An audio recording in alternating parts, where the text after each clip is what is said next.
Welcome to the Purpose Driven Marriage Podcast. Thank you for tuning in again. We are Samuel and Blessing Ekundayo. Yes, and today we have something very interesting for you. You see, many people have been asking us about how we parent our kids. Yeah. If you don't know about our kids, they are the Purposeful Brothers. Yes, you can find them on Instagram. Yes. Their handle is Purposeful Brothers. Absolutely, yes. So we've gotten lots of questions, about people saying, "Oh, what do you do? How do you parent your kids? Why are they this way? Why are they so wonderful? Why are they so lovely? How do you help them do quiet time? How are you?"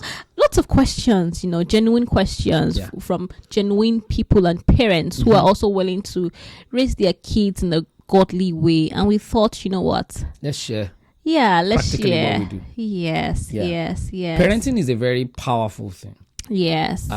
Powerful in the sense that God gave us children for us to guide them, for us to look after. They are not ours. Yeah. And that responsibility has to be taken very seriously. Yes. Because the way you fulfill that role or that responsibility can make or mar the life of those children. Yes, that's right. And this is why, for us, we are very lucky and blessed to have parents who parented us intentionally. Yes. They were there for us. They guided us. They showed us God's word, God's way, God's principles.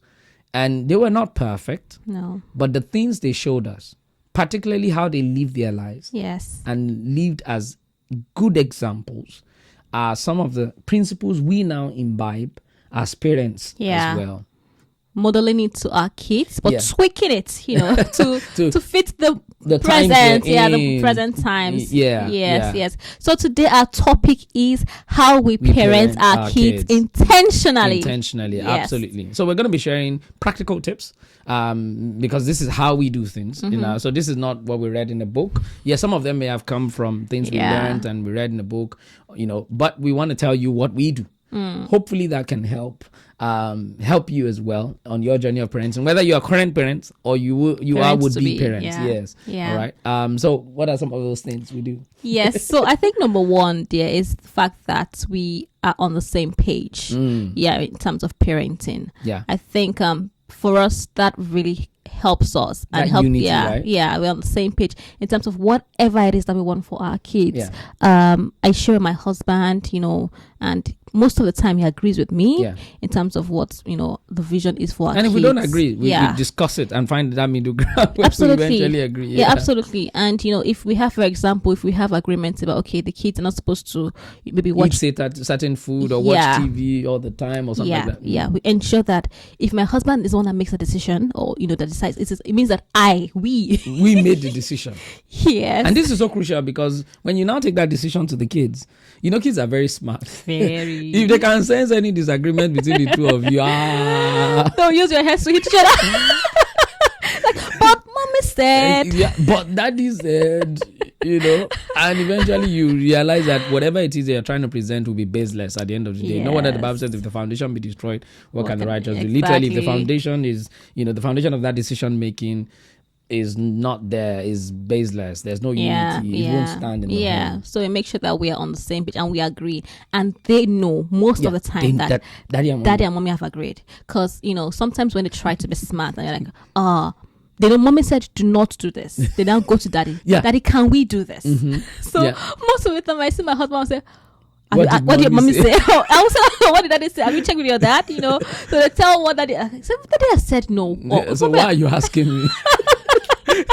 I'm sure you all have children who do such a thing like that as well. Smart boys, smart kids. And this is so important because when your children know you are united and they know nothing can come in between you, they simply see every instruction from daddy as coming from mommy and every instruction from mommy as coming from daddy too, The worst thing that can happen is they see instruction of daddy being just daddies and instruction from mommy being just mummies. You will never get them to obey you or to do the things you want them to do. And that's not even healthy for them also. They feel like that their mommy are not united anyways. So it just makes things worse. Yes. And get away with things and hot daddy or hot mom. It's not healthy for a marriage. You know, it's not healthy for raising children. Yeah. So I think for us, we'll encourage you that both of you are united in terms of whatever decisions, you know, the visions you have for your children. Yeah. The daily practice you want. You know, you've got to be united about that. Yeah. Even in your walk with God as well, because they see all of those things. Yeah. And it's very important. Yeah.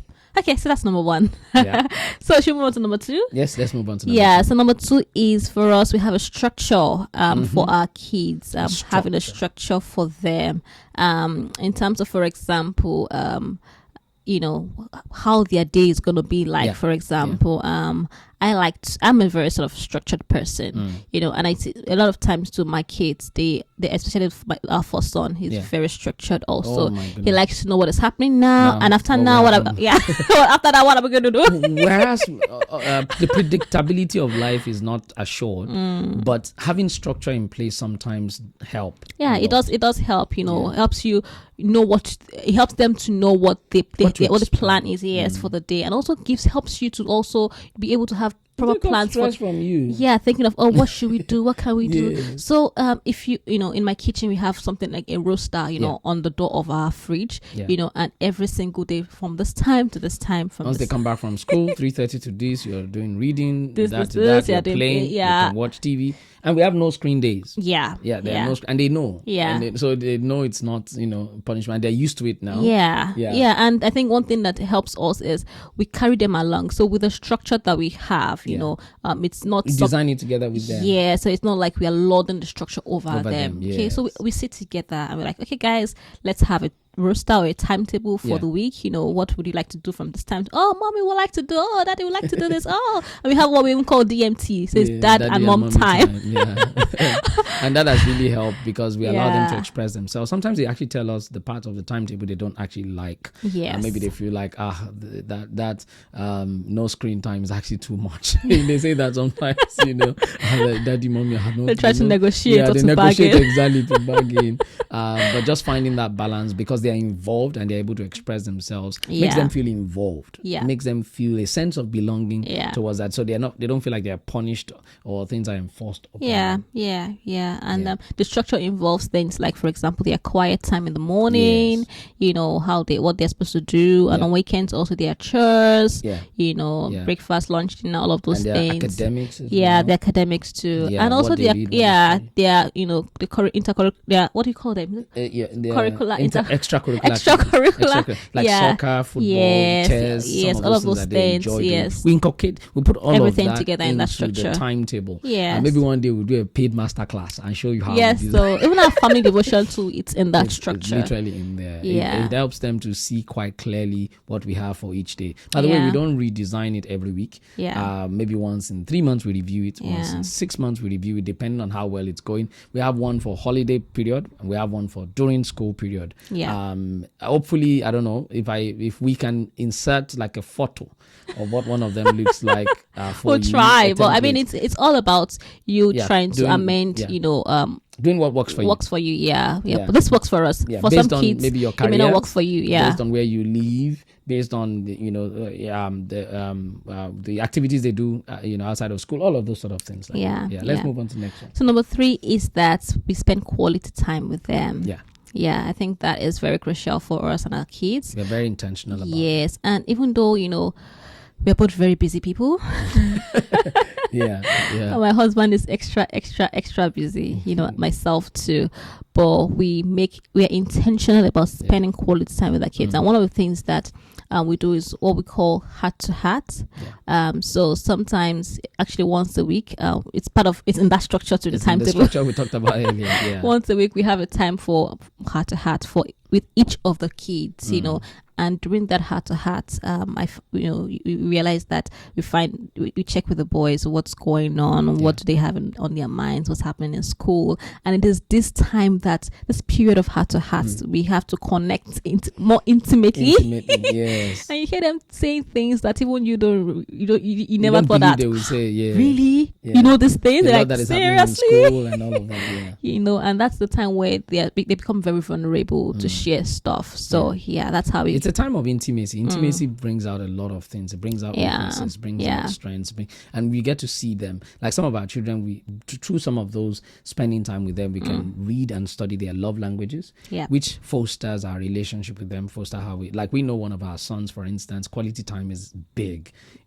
Is big for him. He feels loved when you spend quality time with him. The other person just loves to be touched, loves to be spoken kind words, to hugged, and we know because we spend time with them, we're able to see these things. So we are intentional about giving those things to them, and those heart to heart that we do also really helps.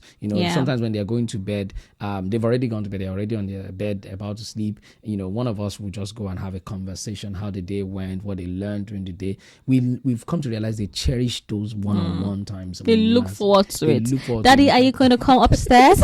We're about to sleep. Are you coming? When are you coming? That sort of a thing. And we do that every day, such that sometimes maybe when mom is at work, maybe she's doing long days or she's doing night shift, or I've traveled, they miss those times. They love it and they long for when you'll be back, because you've created that bonding time. Yes. So that's how we spend quality time with our kids. Yes. So those are some of the core things we want to share today. There's still a lot more. Yeah. But within the confines of how much time we want to spend on this episode, we thought we would share those 3 key things with you. And we hope you have enjoyed it and you've learned a thing or two from this episode. Absolutely. So watch out for subsequent parts about how we parent our kids, and we'll be sharing more points then. God bless you, and thank you for listening to the Purpose Driven Marriage podcast. Wherever you're watching this or listening to this from, please do subscribe so that we get to see from you. And then, of course, leave us a comment. Let us know, how do you parent your kids? Right? Some of the things we do, do you do them differently? Do you do them the same? Do you agree? Do you disagree? Let us know. And I promise you we'll make time to reply to some of those comments. Yes. Until we see you next time on another episode. God bless you. God bless you. See you. Bye-bye.